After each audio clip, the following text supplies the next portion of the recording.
The Soviet-Afghan War, 1979 to 1989, was a protracted conflict between Soviet forces and Afghan insurgent groups known as the Mujahideen, who resisted Soviet occupation. The war had profound effects on Afghanistan, the Soviet Union, and the wider world, playing a significant role in the Cold War.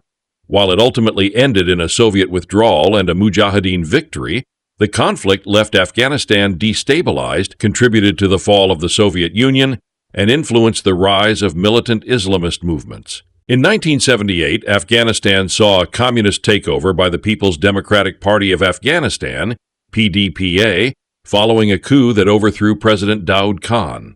The PDPA attempted to implement radical reforms aimed at modernizing the country, including land redistribution, secularization, and female emancipation. These reforms, however, were met with fierce resistance, particularly from the rural and deeply conservative Afghan populace. The PDPA's policies alienated many Afghans, especially religious leaders, and their brutality against opposition groups led to widespread unrest and rebellion. Afghanistan's geographic position between the USSR and the Middle East made it strategically significant during the Cold War. The USSR, under the leadership of Leonid Brezhnev, saw the need to support the PDPA to prevent an anti-Soviet, potentially Islamist government from taking power, fearing it could embolden similar movements within its own Central Asian territories. By December 1979, after several years of escalating instability, Soviet troops entered Afghanistan, officially to support the PDPA government and suppress the uprisings.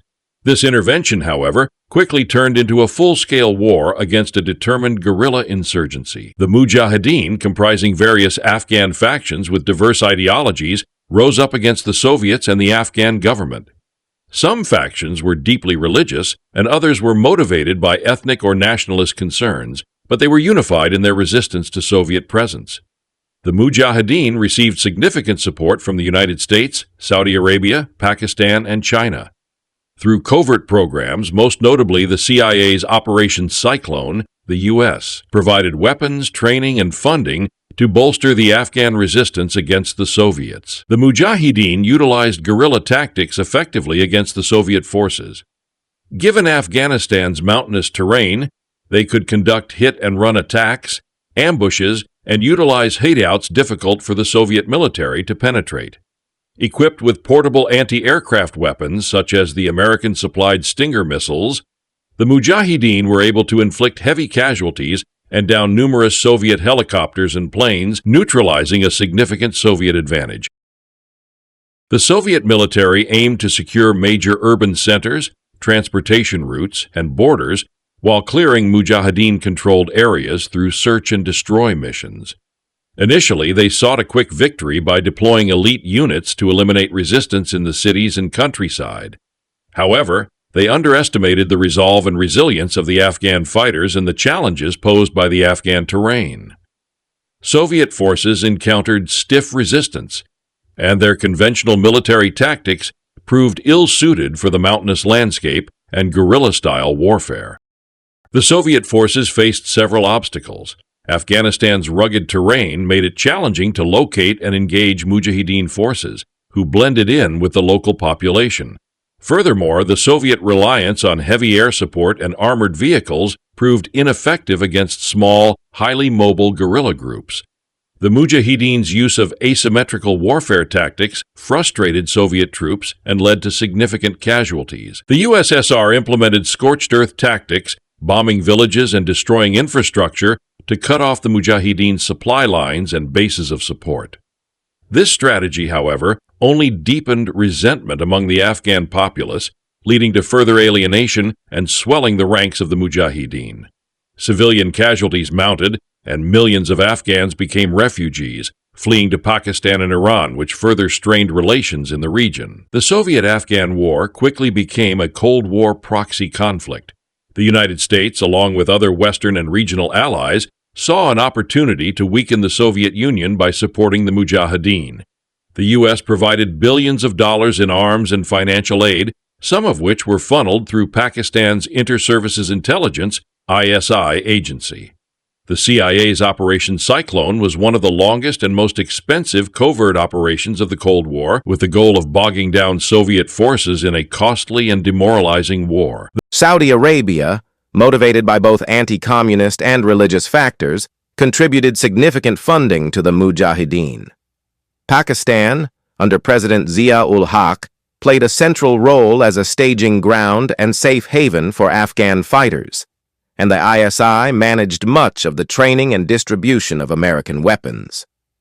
This support network was instrumental in sustaining the Mujahideen resistance and turned Afghanistan into a battleground for foreign interests. The influx of foreign support also brought volunteers from across the Islamic world to Afghanistan. Many of these fighters, who later became known as Afghan Arabs, were inspired by the idea of a global jihad against communism. By the mid-1980s, the Soviet Union faced mounting casualties, a draining economy, and a war with no clear end in sight. Under Mikhail Gorbachev's leadership, Soviet policy shifted toward de-escalation, recognizing the futility of continuing the conflict. Gorbachev implemented policies of glasnost, openness, and perestroika, restructuring, which included reducing military engagements abroad. In 1988, the Geneva Accords were signed, calling for the withdrawal of Soviet troops from Afghanistan, and by February 1989, the last Soviet forces had left the country. Despite the withdrawal, the conflict did not end with the departure of Soviet troops. The Afghan government, led by Mohammad Najibullah, continued to fight against the Mujahideen, receiving support from the remaining Soviet bloc. However, after the Soviet Union's collapse in 1991, Najibullah's government lost its backing and fell in 1992, leading to a power struggle among Mujahideen factions. The ensuing civil war eventually gave rise to the Taliban, a hardline Islamist group that seized control of Afghanistan by 1996. The Soviet-Afghan War had profound consequences both within Gibber and internationally. Destabilization of Afghanistan. The war left Afghanistan gibber, with millions of people displaced and infrastructure destroyed. The factionalism that had emerged during the war continued as rival Mujahideen groups vied for power, gibber in further violence and civil war. This jabber eventually gave rise to the Taliban, who enforced a strict interpretation of Islamic law across the country. Impact on the Soviet Union. The war was a significant drain on the Soviet economy and morale, and it gibbered the inefficacy of Soviet military power, contributing to the erosion of the Soviet Union's global influence. Many historians view the Soviet-Afghan War as one of the factors that led to the gibber of the USSR in 1991. The Soviet-Afghan War is remembered as one of the last Cold War confrontations, a brutal and costly conflict that reshaped jabber and had far-reaching implications for global politics. Its legacy continues to influence the region and the world, as the power vacuums and radicalization at gibber contributed to decades of instability and conflict in Afghanistan and beyond. The war stands as a cautionary tale about the limits of gibber power and the unintended consequences of international intervention.